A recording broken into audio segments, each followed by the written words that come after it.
اب سورۃ الفاتحہ امام کے پیچھے کیسے پڑھی جائے؟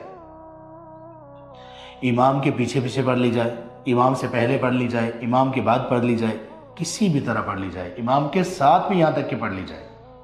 سوال یہ پیدا ہوتا ہے کہ اللہ تعالیٰ نے تو یہ فرمایا وَإِذَا قُرِئَ الْقُرْآنُ فَاسْتَمِعُوا لَهُ وَأَنصِتُوا، جب قرآن پڑھا جائے تو اس کو غور سے سنو اور خاموش رہو۔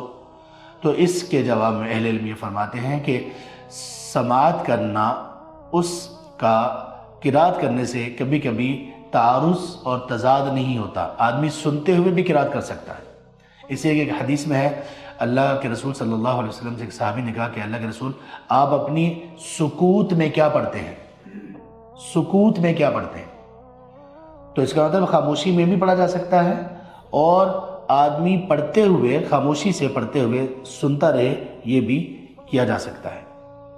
البتہ جو امام کے ساتھ جو چیز منع ہے، امام جب سورۃ الفاتحہ کی یا سورۃ الفاتحہ کے بعد قرات کر رہا ہو تو مقتدی کے لیے ایک تو امام کی قرات کے بلند آواز میں ہونے کے ساتھ کسی کے لیے یہ جائز نہیں کہ وہ سورۃ الفاتحہ کے علاوہ کچھ پڑھے، اور سورۃ الفاتحہ جو پڑھے وہ بھی آواز کو بلند کر کے قطعاً نہیں پڑھے گا۔